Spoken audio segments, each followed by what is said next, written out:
Hello, my name is Jada Jackson Corbin, and my milestone is on Willowbrook.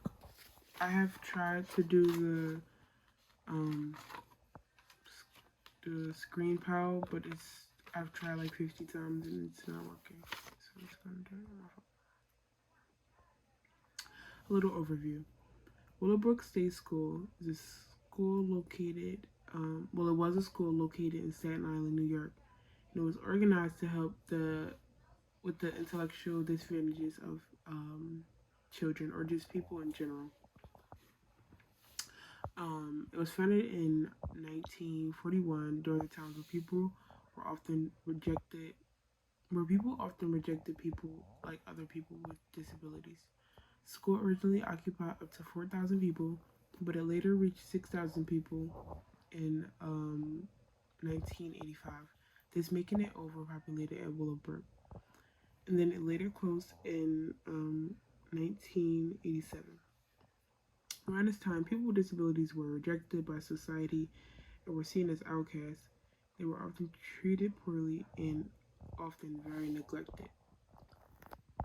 They were seen as abnormal and they would just be like taunted and just like totally disregarded as like a normal human being just because of their disability, which is not okay. So this is a little bit about what happened. So during the early 1970s, reporter Geraldo Rivera and Jane Curtin decided to expose what really happened at Willowbrook in these times.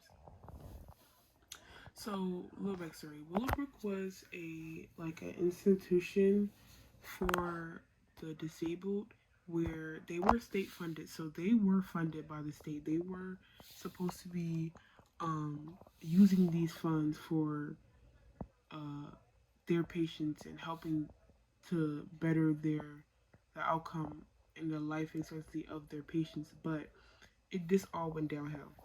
So throughout the 1950s to the 1980s, there was an estimated of 12,000 deaths that have occurred throughout the institution as a whole. And it was reported that there would be 400 deaths a year while in the institution, but it would go unnoticed and they would like downplay a lot of the deaths that were supposedly happened. This was the complete opposite of what it was used for.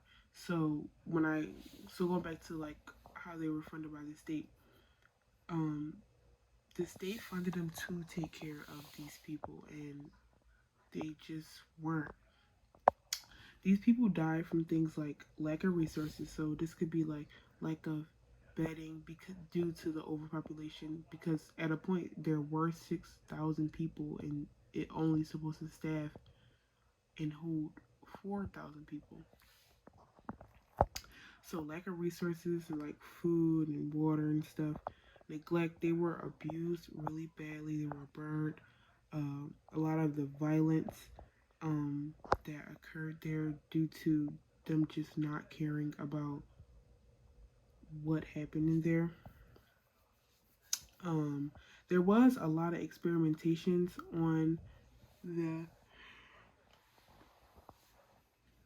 There was a lot of experimentations done on the patients. They were used as like lab rats just to like see like about like disabilities, because also like people try to just like shake it off as like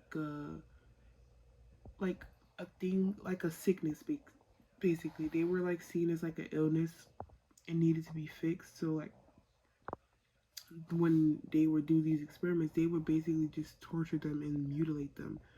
Um, and then also, um, people decided to commit suicide. Like people were just not happy, like especially with all the things that were going on within the institution. Like their mental health were really bad, and they couldn't get the help because what they were surrounded by, like nobody was there to help them except for these reporters. And then also some of them even went missing.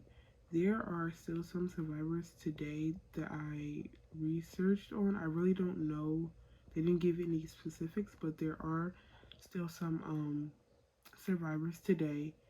Um, and I think that's how the documentaries and the books and all of the things about Willowbrook came about from these survivors. Rightly. Why is it a milestone? So I feel like it's a milestone in a good and a bad way. I feel like we, as like a nation, started to see like how bad we really were treating these people that just needed our support and needed our help. Um, we treat them like they were animals. Like we treated them like they were made to be a human lab rat, and it's just not okay. Like we started to finally open our eyes and see that this was not okay, and that these people needed our help these this entire time. So these horrors that these patients have endured had a major impact on the nation. We finally started to see some compassion towards people with disabilities. It's sad that something like this had to happen for people to finally open their eyes. The, the Willowbrook consent decree had a significant effect on the advocacy for individuals with intellectual abilities, formerly known as developmental disabilities, in their lives. This decree was a legal triumph that facilitated the close of the Willowbrook State School. Also, these people were like they couldn't stand up for themselves. There was no way for them to stand up for themselves because the people in society just seen them as something not normal, so they just didn't listen to them. Um, and it's really sad that this actually had to happen, but I'm actually um, glad to see well, a good amount of compassion came after this. And I do think right after this was the Disability Act for inclusion of like the workspace and stuff. So then we started to see more inclusion of the disabled community, and I feel like this goes along with the first assignment really well, which was also about inclusion. And then these are my resources that I've used. I've used more, um, but they were more just like notes and stuff. And yeah.